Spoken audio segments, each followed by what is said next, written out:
मुझ पे भी हुई है, बहुत दिनों बाद हुई है। अभी 17 से 27 जनवरी बीजाभाट बेमेतरा में एक महायज्ञ था, 108 कुंडी रामचरितमानस महायज्ञ। हमारे साधक बंधुओं ने वहाँ पे स्टॉल लगाया गेट पर ही। 26 जनवरी का दिन था। ध्वजारोहण के बाद सबकी इच्छा हुई कि मातृ पितृ पूजन दिवस मनाया जाए।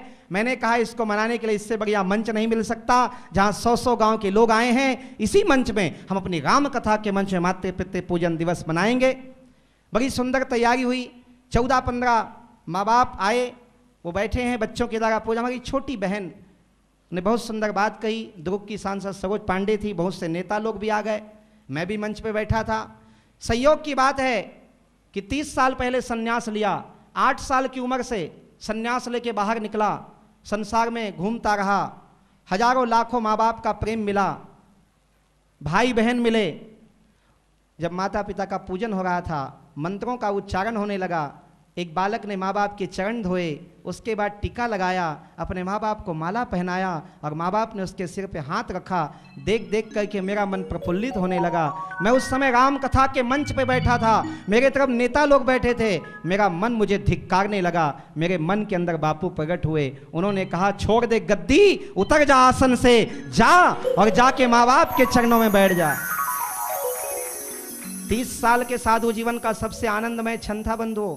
कुछ लोग यहाँ बैठे जिन्होंने देखा भी उस दिन, क्योंकि मेरे जन्मदाता भी आए हुए थे, मेरे जन्मदाता आए हुए थे, मेरी माँ आई हुई थी, मेरे पिताजी आए हुए थे। हम लोगों के कोई माँ बाप नहीं होते, हम सन्यासी होते हैं।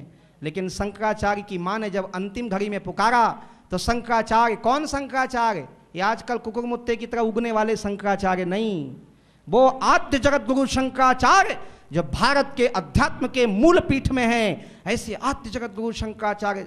उन्होंने माँ की आवाज़ सुनी, अंतरात्मा में आवाज़ सुनाई दी, दौड़े चले आए अपने गांव, माँ को उठाया, सिर गोद में रखा, अंतिम गंगा जल की बूंद पिलाई, माँ को विदा दिया। माँ मर गई। गांव वालों को कहा मैं माँ की अंत्येष्टि करूंगा। अरे तुम सन्यासी हो, सन्यासी को गृहस्थ में नहीं आना चाहिए, तुम्हें माँ के अधिकार नहीं है आग देने का। शंकराचार्य जी ने कहा हम लोग आज की बात करते हैं, संतों को दुख दिया जा रहा है।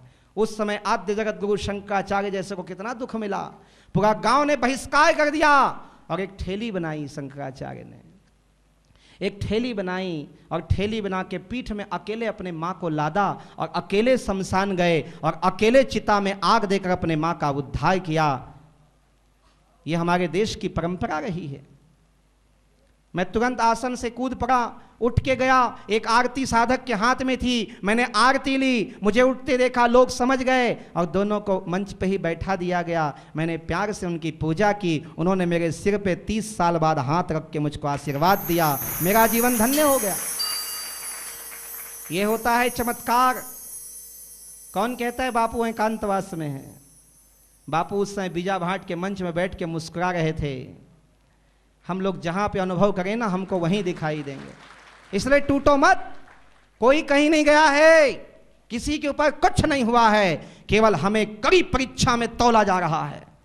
देखा जा रहा है कि हमारा साधक परिवार का संगठन कहीं स्वार्थ में तो नहीं बंधा है। हम निस्वार्थी हैं, परमार्थी हैं, तो हम टूटेंगे नहीं। और जो जो स्वार्थी हमारे बीच में राहु केतु घुस गए हैं ना, इन सब की छुट्टी हो जाएगी देखना। और फिर निखर के एक समाज आएगा।